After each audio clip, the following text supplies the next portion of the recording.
Hello, students. Open your social studies book, chapter number 11, page number 81, disposal of solid waste. Students, मेरी जो book है 5th class की social studies की, उसमें से 11, 12 चैप्टर मिसप्रिंट है, तो मैं आपको फ़ोटो कॉपी के थ्रू पढ़ा रही हूँ। देखिए हमारा बुक देखिए आप। Most of human activities generate waste if not disposed or properly pollutes the environment. Each time we throw away some things as garbage, it ends up polluting our environment in some way. There is a huge problem of waste disposal in our cities. Owning a large population, a tremendous amount of waste is generated every day. To protect our environment and keep it clean and green, we must dispose of the waste we generate in such a way that it causes the least harm to our environment. Let us learn about the different type of wastes and the various way that are used to dispose of them safely in this chapter.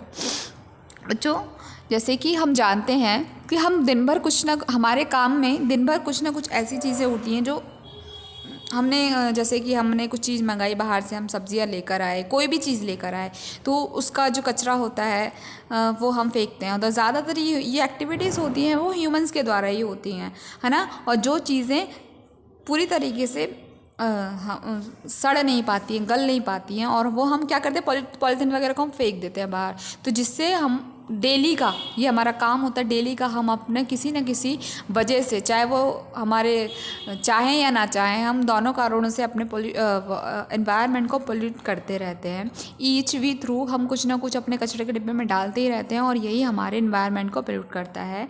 और यही सिटियों के लिए, शहरों के लिए ये बहुत बड़ी एक प्रॉब्लम है। एनवायरनमेंट पोल्यूशन बहुत बड़ी एक प्रॉब्लम है। जैसे जैसे पॉपुलेशन बढ़ रही है वैसे कचरा भी, वेस्ट भी बहुत ज़्यादा बढ़ता है ना। कचरा बहुत ज़्यादा निकलता है, और हमें अपने इन्वायरमेंट को सेव करने के लिए, साफ़ रखने के लिए कुछ ना कुछ ज़रूर करना होगा। चलो हम इस चैप्टर में पढ़ते हैं कि हमें पूरा पढ़ते हैं कि किस प्रकार के वेस्ट होते हैं और उनको किस प्रकार यूज़ करना चाहिए, है ना। इस समस्या का समाधान हमें कैसे करना है, हम इस चैप्टर में पढ़ेंगे। टाइप ऑफ वेस्ट, पहले तो हम जानेंगे कि वेस्ट कितने प्रकार के होते हैं। Our cities generate huge amount of garbage, जैसे कि हमें पता है कि हम बहुत बड़ी मात्रा में गार्बेज मतलब फेंकते हैं, ठोस जो एवरीडे फेंकते हैं। दे मेनली कंसिस्ट ऑफ डिक्लेयर, और हम अब जो कोई भी आता है, जो ठोस सामान जो आता है, डिब्बी, कचरा, कागज़ ठोस वाला, ये सारी चीज़ें होती हैं, हम वो अपने उसमें कचरे के डिब्बे में, अपने डस्टबिन में डेली का डालते हैं। 2 मेन कैटेगरीज। अब वेस्ट कितने प्रकार के होते हैं? 2 प्रकार के होते हैं, 2 कैटेगरीज में आते हैं, biodegradable waste and non biodegradable waste. अब हम पढ़ेंगे कि बायोडिग्रेडेबल वेस्ट क्या होता है। जो कचरा हमारे किचन से निकलता है, जैसे कि हो गया फूड हो गए, फ्रूट्स हो गए, वेजिटेबल सब्जियों के छिलके हो गए, पेपर हो गए, पत्तियाँ हो गई, ये होता है बायोडिग्रेडेबल फूड।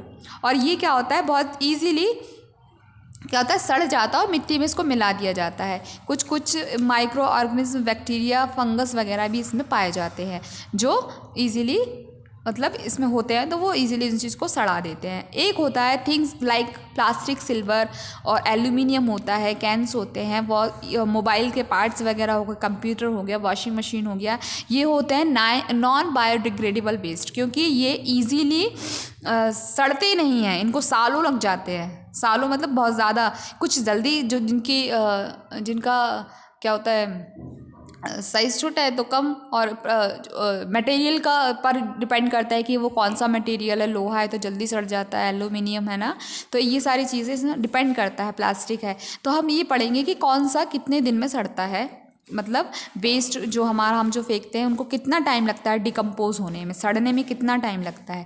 किचन का जो वेस्ट होता है, देखिए बच्चों, किचन का जो वेस्ट होता है वो 2 से 5 हफ्तों में सड़ जाता है। पेपर वेस्ट होता है वो 2 से 6 हफ्ते लेता है।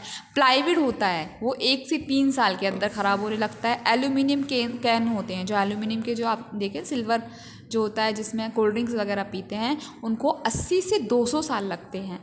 प्लास्टिक की बॉटल जो होती है वो भी नॉन बायोडिग्रेडेबल वेस्ट है, उसको 450 साल लगता है। और ग्लास बॉटल जो कांच होता है आप उसको सालों साल अपने अगर टूटे ना तो अपने घर में आप सालों साल रख सकते हो, है ना, उसको कुछ नहीं बिगड़ेगा। उसको 1 मिलियन ईयर्स मतलब आप रखे रहोगे उसको तो पुश्तें निकल जाएंगी अपनी और वो ख़राब नहीं होगा। लेकिन अगर टूट जाता है तो हम फेंक देते तो वो ऐसी चीज़ है कि वो सड़ेगी नहीं, बस पड़ी रहेगी वहाँ पर। सॉलिड वेस्ट मैनेजमेंट, अब हमें सॉलिड जो कचरा होता है, ठोस कचरा होता है, उसका मैनेजमेंट कैसे करना चाहिए। The practice of collecting, treating, disposing of waste, हमें इसकी प्रैक्टिस करनी चाहिए कि जिसका जो इन्वायरमेंट है उसका वेस्ट को हमें क्या करना चाहिए। मैंने लोकल कुछ ऐसे एजेंसीज़ हैं जो ऐसा करती हैं म्यूनसिपैलिटी की कि वो उन कचरे को उठाकर उनको क्या करती हैं, सिटी और टाउन से उठाती हैं उस कचरे को और फिर उसको रिसाइकिल करती हैं और उनको नया रूप दे देती हैं। तो जैसे कांच को इकट्ठा किया, उसको पिघलाया, फिर कुछ और बना दिया ना, प्लास्टिक को रिसाइकिल किया, फिर कुछ और बना दिया। कुछ कचरा ऐसे होता है, लैंडफिल्स आर पॉपुलर मेथड, और ये कचरे को क्या करते हैं जब ये वेस्ट नहीं होता तो एक बड़ा सा गड्ढा करते हैं, उसमें उस कचरे को दबा दिया जाता है। डिचेस में होता है खाई, उसमें दबा दिया जाता है और फिर उसको मिट्टी से कवर कर दिया जाता है जिससे वो अंदर रहेगा, पसीजेगा तो वो थोड़ा सा जल्दी ख़राब हो जाएगा। या पार्क या गार्डन में इन चीज़ों को दबा दिया जाता है। ओपनिंग डंपिंग, अभी हमने पढ़ा था कि ज़मीन के अंदर कैसे मतलब कचरा को डिस्कम्पोज किया जाता है। अब हम पढ़ेंगे ओपन डंपिंग, एक खुले में। Waste is first collected by various location, जैसे कि आपको पता है कि हम कैसे अलग अलग प्रकार से अलग अलग जगहों से इनको ट्रक में और इसमें भर के लेकर जाते हैं। हमारे यहाँ भी कचरे वाला आता है, छोटे छोटे अपने व्हीकल्स लेके आते हैं, फिर उसको जो छोटे छोटे होते हैं जगह जगह से कचरा कलेक्ट करते हैं। वो क्या करते हैं कि बड़ा जो ट्रक होता है उसमें उसको लोड करवा देते हैं। It is then taken far away, और ये क्या करते हैं इस कचरे को शहर के बाहर ले जाते हैं और खुले में डाल देते हैं। और यही जो कचरा होता है ये हमारे ओपन में जो कचरा डालते हैं वो हमारे इन्वायरमेंट को पॉल्यूट करता है। This method of waste disposal very common, और ये जो मेथड है ये विधि हमारे कंट्री में बहुत कॉमन है। ज़रूरी नहीं कि शहर के बाहर भेजा जाए, थोड़ा सा खुला एरिया भी मिले तो वहाँ पे भी कचरे को फेंक दिया जाता है। इसी को हम कहते हैं ओपन डंपिंग। और इसमें से जो स्मेल वगैरह आती है वो आती ही रहती है। अपन गुजरो, आप बच्चों जैसे हम कहाँ रहते हैं, आप जिस स्कूल में पढ़ रहे हो उसके थोड़े एरिए में आप जाओगे, भानपुर वाले एरिए में, भानपुर का एक ब्रिज है वहाँ पे ही देखो आपने, खुला एरिया है, वहाँ पर कितना सारा कचरा वहाँ पर जमा है ना, जमा है ना। तो उस कचरे से ये लोग क्या करते हैं कि अभी उससे खाद बनाने लगे हैं, है ना, खाद उससे बनने लगा है। थर्ड मेथड है burning, the burning open of waste. अब जब हम कचरे को जलाते हैं तो इससे भी एयर पोल्यूशन होता है, मतलब आपको बताया था लास्ट चैप्टर में कि धुआं, केमिकल जो हम जलाते हैं उससे भी धुआं निकलता है, उससे एयर पोल्यूशन होता है। So to dispose of the waste incineration method is used here is. जब ये हम उसको जलाते हैं तो इसमें से धुआं निकलता है और उसको एयर पोल्यूशन होता है। मेडिकल द अदर पॉइजनस, और इसमें से कुछ जहरीली गैस भी निकलती है। तो इसको कम करने के लिए उसको इनसिनरेटर्स करते हैं कि जो पॉल्यूशन है वो कम से कम हो। कंपोस्टिंग, अब हम पढ़ेंगे ऑल द किचन, कंपोस्टिंग मतलब खाद।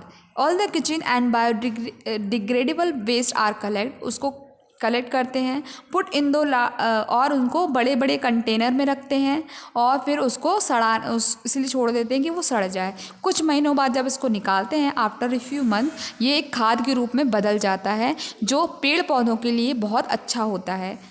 The process is known as composting, और इस प्रोसेस को हम कंपोस्टिंग के नाम से जानते हैं। The compost can be use as manure is garden to ensure healthy of, और ये जो गार्डन्स के पेड़ पौधे होते हैं, प्लांट्स वगैरह होते हैं, उसके लिए बहुत अच्छा होता है। स्टूडेंट्स, अभी मैंने आपको ये बता दिया कि जो वेस्ट होते हैं हमारे घर से, जो गार्बेज और जो कचरा निकलता है वो कितने प्रकार के होते हैं। कल हम आपको इसको बताएंगे कि जो वेस्ट का, जो कचरे का मैनेजमेंट होता है, उसका रिसाइकिल कैसे किया जाता है। मैं आपको इसके वीडियो में कल आपको एक्सप्लेन करूँगी। जब तक के लिए टेक केयर, गुड बाय।